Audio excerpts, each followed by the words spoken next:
The fluorescent hum of aisle 4 is a low-frequency vibrate that rattles the teeth. It is a sterile, blindingly white world where the air tastes of cardboard and artificial vanilla. Min-jae Park stands motionless, a shark in a shallow pool. His fitted white shirt is crisp, but it cannot contain the darkness creeping up his throat. The ink-black vines of his tattoos peeking above his collar like a warning.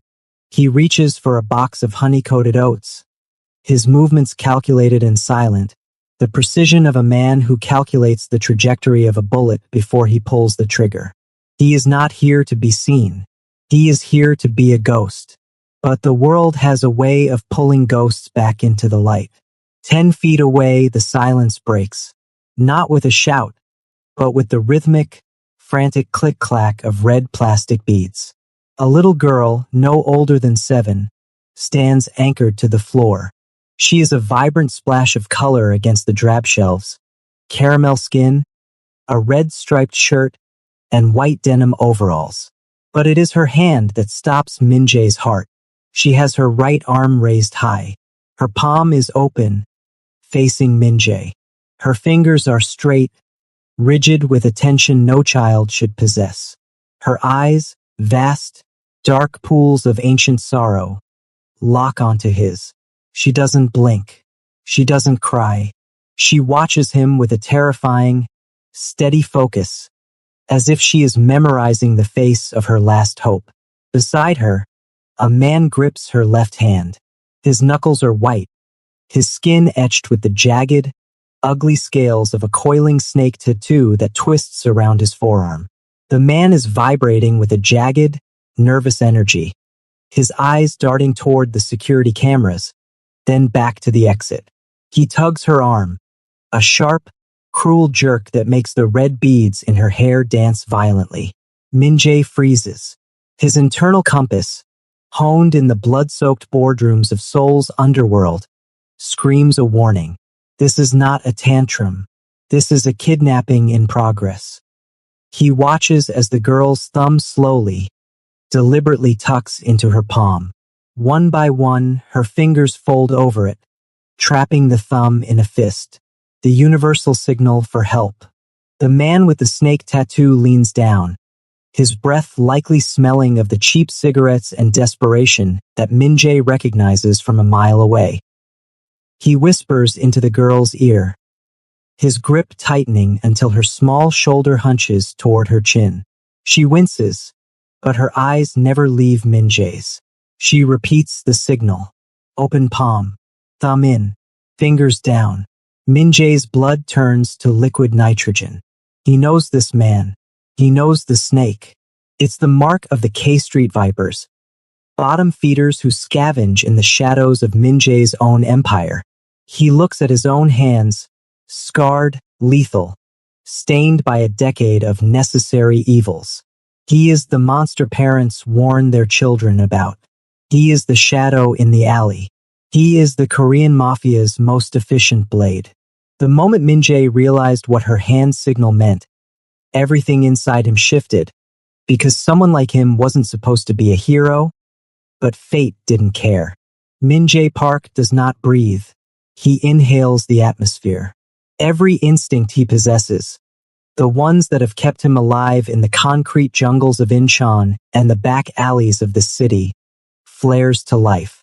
He shifts his weight onto the balls of his feet, a subtle adjustment that transforms him from a shopper into a predator. To the casual observer, he is just a man looking at cereal. To the girl, he is a mountain appearing through the fog. His gaze narrows, deconstructing the scene with surgical precision. He notices the girl's posture, the way she leans away from the man, her body creating a microscopic vacuum of space between them. He notices the way her red beads don't just click. They tremble. Her fear isn't loud. It isn't messy. It is a cold, calculated terror that has been beaten into silence. It is the kind of fear Min-jae himself felt 20 years ago, standing in a rain-slicked shipyard while men in black suits decided his fate. Ignore it. A voice in the back of his head whispers. It's the voice of the Mafia boss, The strategist who knows that a clean record in a public place is worth more than a stranger's life. Walk away. You have a meeting at 6. You have a shipment coming into the docks. You are not a savior. But the girl's eyes are like gravity. They are dark, obsidian anchors that pin his soul to the linoleum floor. She isn't just asking for help. She is recognizing him. She sees the darkness in him and, in her desperation, has decided that his brand of darkness is better than the one holding her hand. Min-jae lets the box of oats slide back onto the shelf. The sound of cardboard hitting metal is like a gunshot in the quiet aisle. The man with the snake tattoo snaps his head toward Min-jae. His eyes are yellowed, the pupils blown wide with a cocktail of adrenaline and something synthetic. He sees Min-jae's tattoos, the expensive watch, the way his shoulders block out the light. The snake isn't just a criminal. He's a low-level thug, and he recognizes a king when he sees one. He hitches his trousers, his hand hovering near the waistband where the telltale bulge of a compact pistol ruins the line of his cheap jacket. "Keep walking, pal," the man grunts. His voice is a gravelly rasp, thin and lacking the weight of true authority. He tries to sound tough, but Min-jae smells the sweat, sour, metallic, and rank. Min-jae takes one step forward. Just one. His shoes make no sound on the polished floor. "She doesn't look like she's having fun," Min-jae says. His voice is a low, melodic baritone that vibrates in the girl's chest. It is the sound of a calm before a devastating storm. The man's grip on the girl's wrist turns white. He yanks her closer, using her small body as a human shield. "She's my kid. She's tired. Mind your own business before you find out how much mine hurts." Min-jae looks at the girl's hand again. Still raised. It hasn't wavered once. The bravery in that tiny, trembling limb is more than he has seen in his entire organization. She is staring at him, her lips pressed together so hard they've turned white, begging him with a silence that is louder than a scream. In that moment, the world narrows down to a single point: the girl's palm. The Mafia boss dies for a second, replaced by something Min-jae thought he'd buried under a decade of blood and iron. The girl pressed her thumb into her palm, an unmistakable cry for help, and Min-jae knew he had seconds to decide. Min-jae moves. It isn't a dash. It is a slow, inevitable encroaching of shadows. He closes the distance until he is exactly 4 feet away, the kill zone where a man's reach meets his intent. He stands tall, his shadow stretching over the colorful boxes of Fruity Loops and Cocoa Puffs, effectively eclipsing the man with the snake tattoo. "I wasn't talking to you," Min-jae says, his voice dropping an octave into a cold, rhythmic pulse. He looks directly at the girl. "I was talking to her." The supermarket, once a backdrop of mundane commerce, begins to warp. At the end of the aisle, an elderly woman stops her cart, the wheels squeaking once before falling silent. A teenager stocking shelves 2 rows over pauses, a gallon of milk hovering in midair. The air conditioning hums louder, yet the air feels thinner, sucked out by the vacuum of Min-jae's presence. The snake-tattooed man, a bottom feeder named Miller, if Min-jae's memory of the Viper Tongs roster serves him, begins to unravel. His free hand twitches near his hip. His eyes are frantic, darting from Min-jae's face to the tattoos on his forearms. He knows he's outclassed. He knows that if this man is who the ink suggests he is, Miller is already a dead man walking. "I said she's mine. Get lost, you Yakuza wannabe." Miller's voice cracks, the pitch rising into a shrill, desperate bark. Min-jae doesn't blink. He reads the man's body language like a familiar ledger. The frantic blinking, deception, the shifting weight, fear. The way his elbow flares out, he's going for the piece. Min-jae's mind operates in milliseconds, calculating the physics of the encounter. If the gun comes out, the girl is at the center of the trajectory. He has to keep the snake's attention on him and him alone. Let go of her hand, Min-jae commands. It isn't a request. It is a decree from a throne. Make me. Miller sneers, though his bottom lip trembles. He pulls the girl so sharply her beads clack against the metal shelving. You think you're some kind of hero? You're a suit with some fancy ink. You don't want this smoke, Park. I know who you are. I know who you work for. The mention of his name causes a ripple of recognition in Min-jae's chest, but his face remains a mask of granite. He takes one more step, entering Miller's personal space. The scent of the man is overwhelming now, stale beer, unwashed denim, and the acrid metallic tang of a coward's sweat. The little girl is frozen, her hand still tucked into a fist, her knuckles white. She is looking at Min-jae with an intensity that demands action. She isn't just a victim, she is the witness to his soul. You're vibrating, Min-jae observes quietly, his eyes drifting to Miller's twitching hand. That's adrenaline. It makes you sloppy. Sloppy men make mistakes. And in my world, mistakes are buried in the marsh. Miller's face contorts. The bravado is failing. He realizes that the shoppers are watching, that the quiet grocery run has turned into a hostage situation in the making. He leans in closer to Min-jae, his eyes narrowing into slits of pure, concentrated malice. He ignores the girl for a second, focusing all his venom on the man in the white shirt. He pulls Min-jae toward him by the collar with his free hand, his breath hot and foul against Min-jae's ear. The man leaned in and whispered something that made Min-jae's blood run cold. The whisper is a jagged blade. She's not just a payday, Park. She's the daughter of the man who sold your last shipment to the Federals. We're just collecting the interest. The revelation hits Min-jae with the force of a physical blow, but his expression remains an unbreakable sheet of ice. The girl is a pawn in a game of blood and betrayal he thought he had under control. But looking down at her, the politics of the underworld vanish. She isn't a debt or an asset. She is a child whose beads are clicking because she is shivering in a climate-controlled room. In that fraction of a second, the girl sees the shift in the air. She senses the moment Miller's focus flickers from her to the man he's trying to intimidate. With a sudden, desperate burst of strength, she sinks her teeth into Miller's meaty thumb. Ag! Miller howls, his grip involuntarily springing open. She doesn't run toward the exit.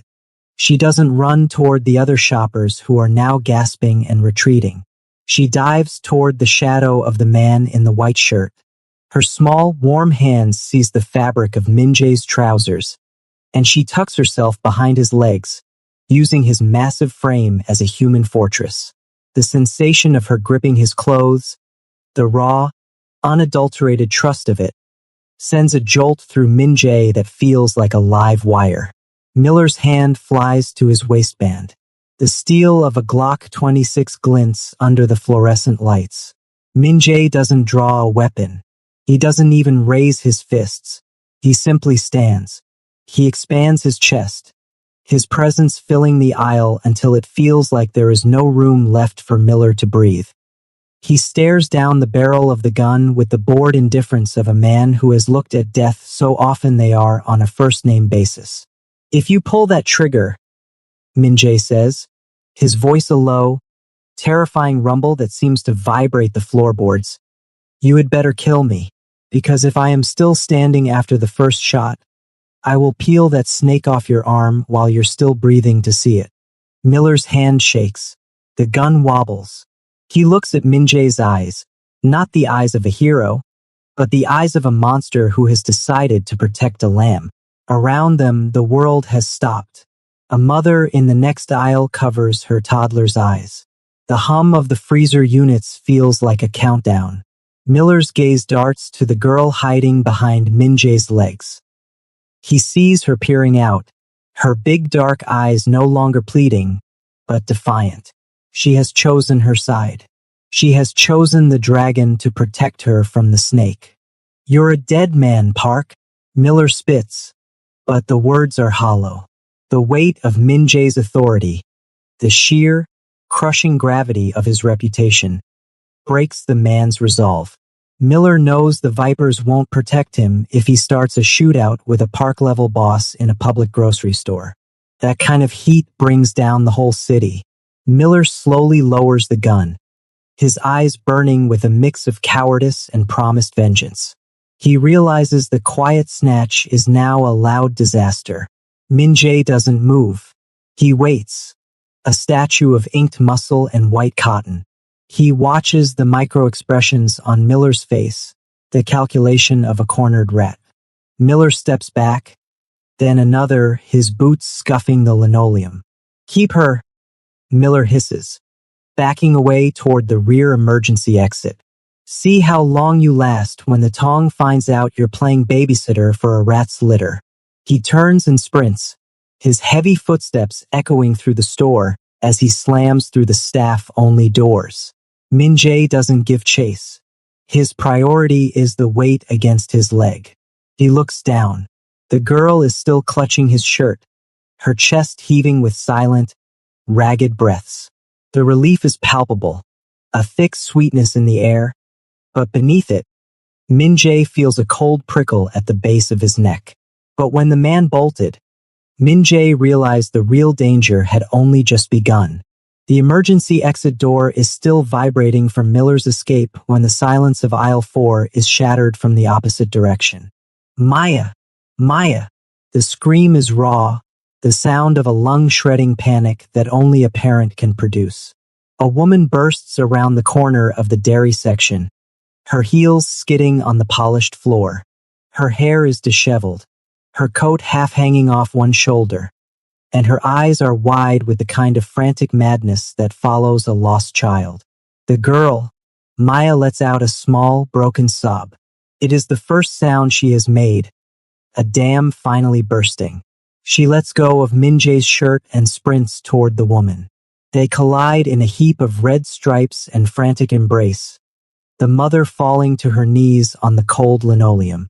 She buries her face in Maya's neck, her hands moving over the girl's arms and back with clinical urgency, checking for wounds, for blood, for the reality of her daughter's existence. I turned around, just for a second.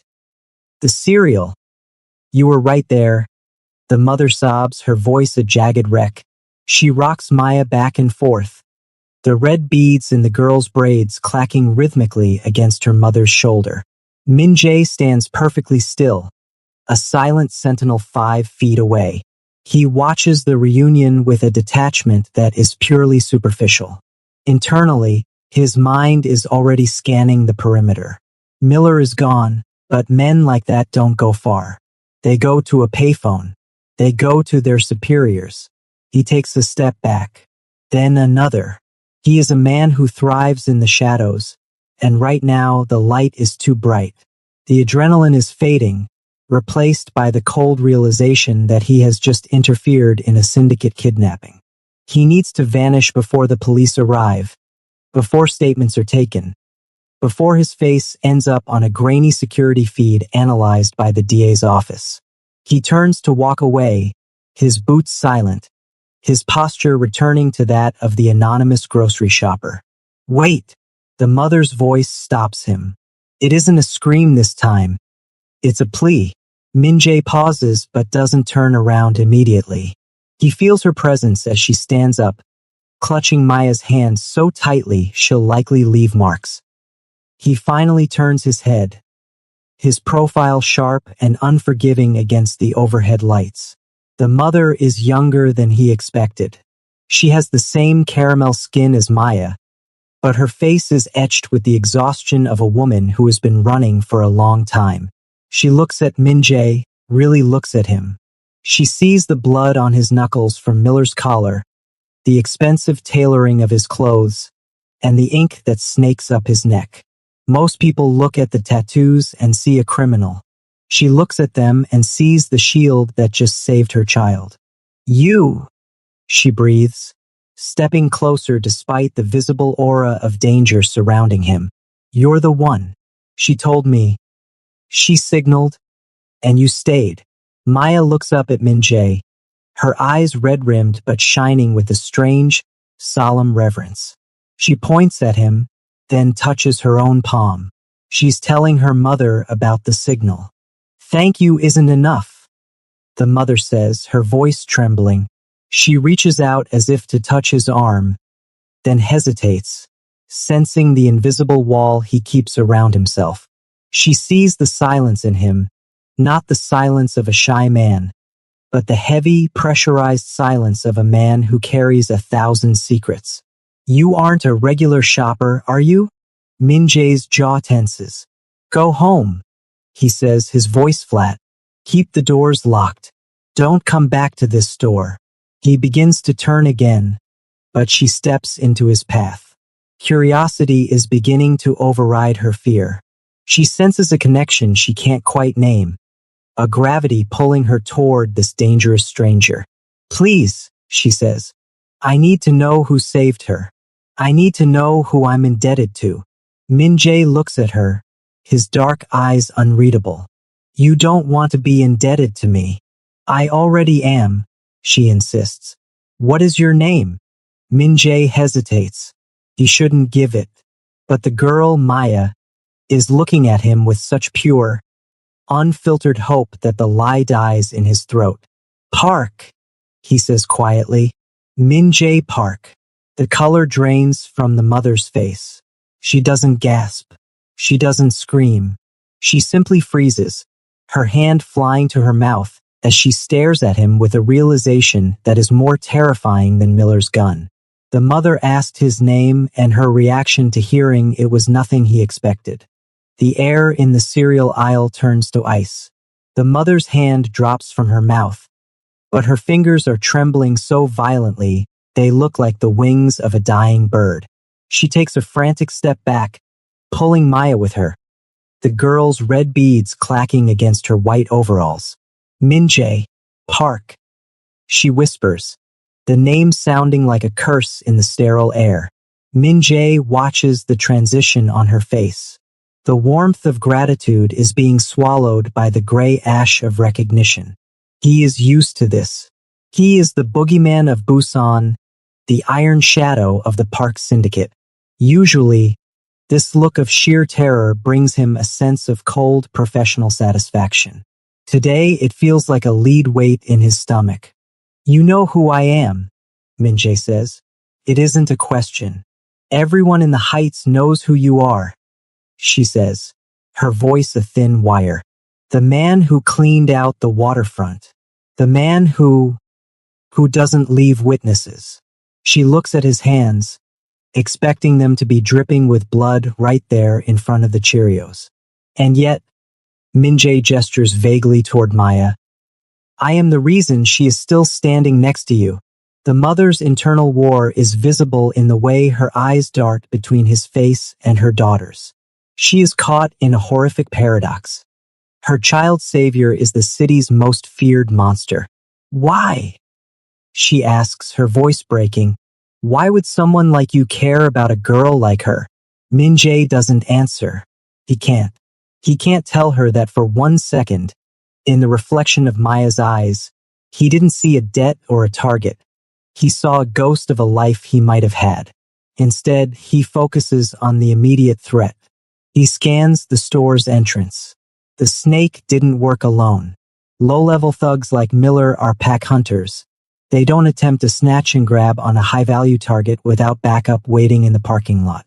"We need to move," Min-jae says, his voice regaining its sharp, authoritative edge. Miller wasn't acting on impulse. He was acting on orders. "Miller?" she gasps. "You know him?" "I know his ink. He's Viper Tong. But the Vipers are scavengers.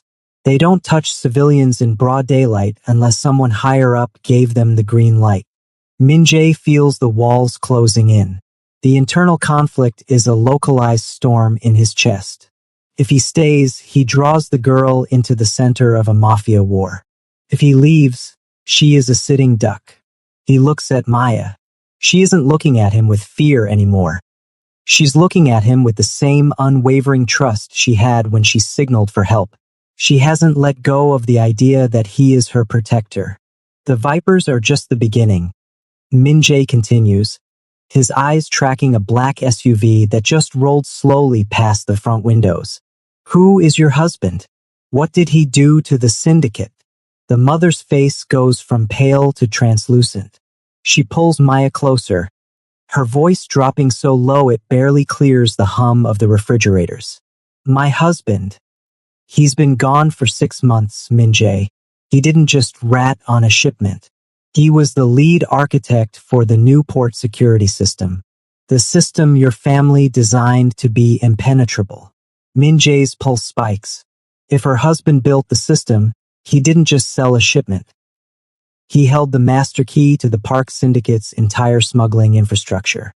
They aren't just kidnapping her for ransom, are they?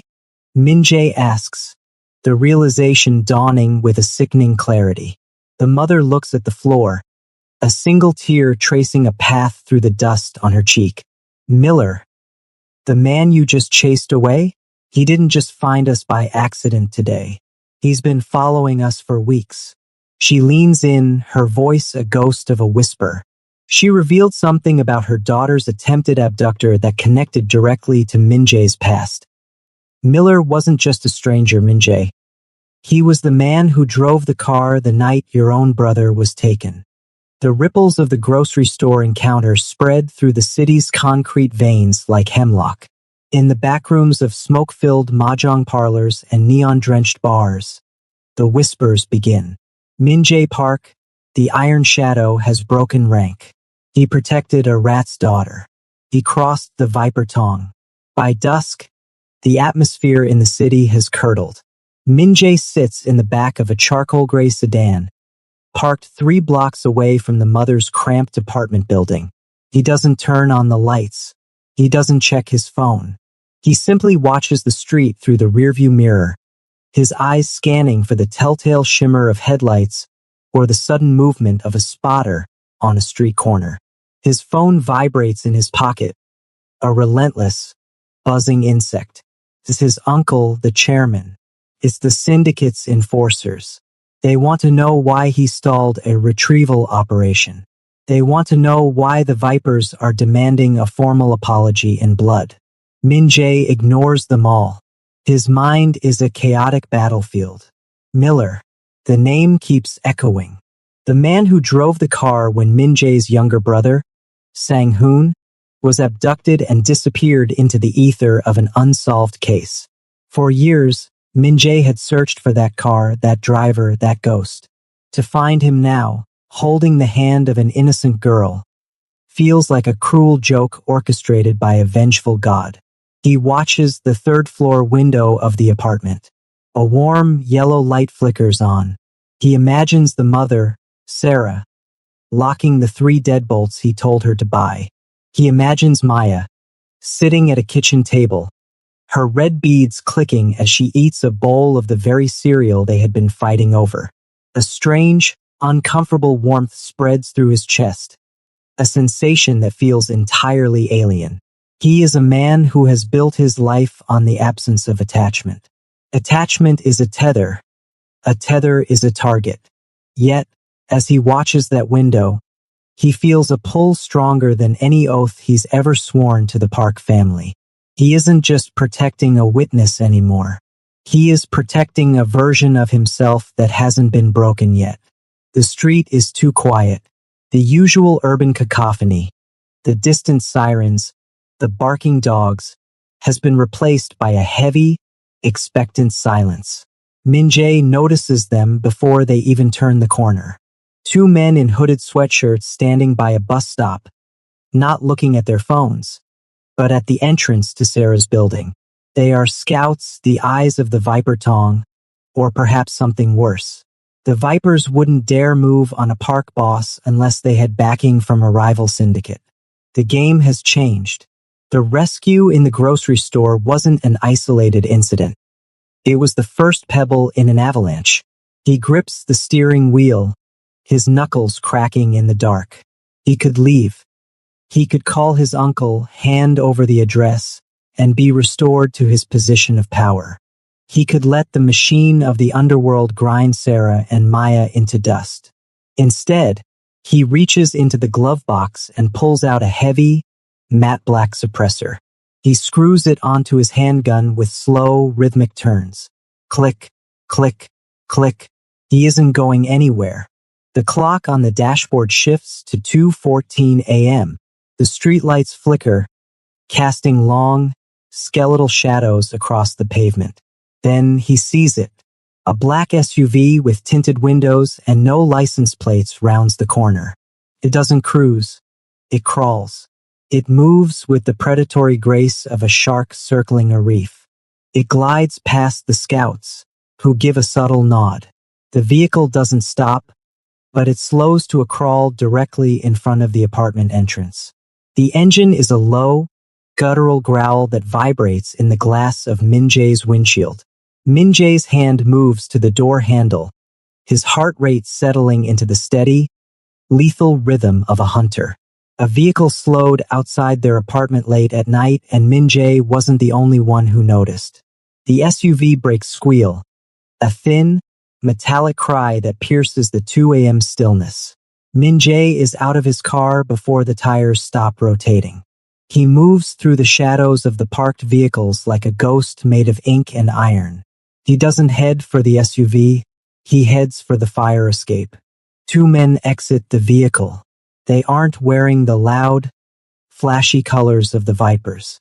These are cleaners men in gray tactical windbreakers, moving with the synchronized efficiency of former military. One carries a heavy-duty bolt cutter. The other has a hand resting on a holstered suppressed weapon.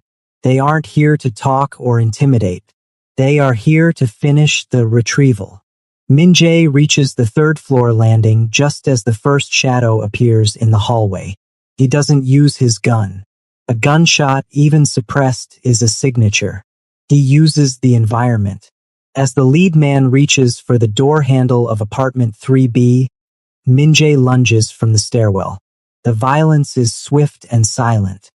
He catches the first man in a sleeper hold, using his body weight to drive the man's head into the doorframe with a muffled thud.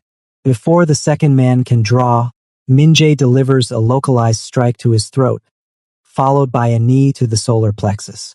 The man collapses, gasping for air that won't come. Min Jae drags both unconscious bodies into the shadows of the service closet, his breath barely hitched. The door to 3B cracks open. Sarah stands there, holding a heavy kitchen knife, her eyes bloodshot and wild. Behind her, Maya is huddled in the hallway, her red beads clicking as she shivers. "Get back inside," Min Jae says, his voice a harsh whisper. He pushes his way in and locks the deadbolts himself. The apartment smells of lavender laundry detergent and the metallic tang of fear.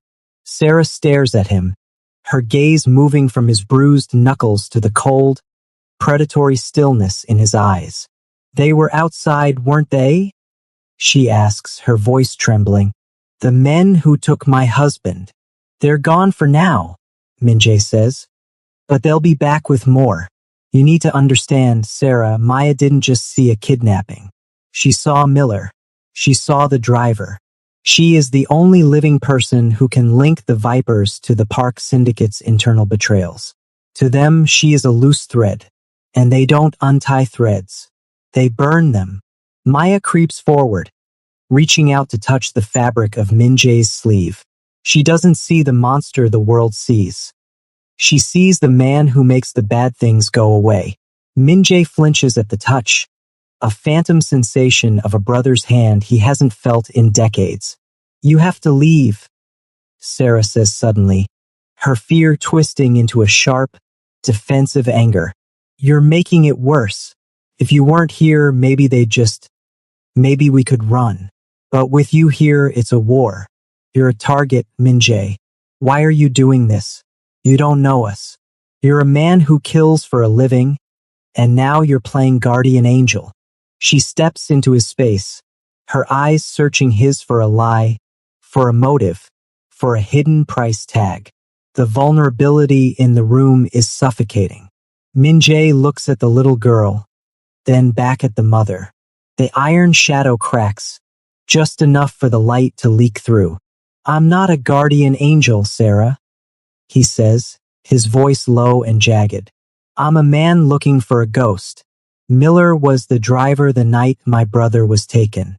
I've spent 10 years looking for a way back to that night.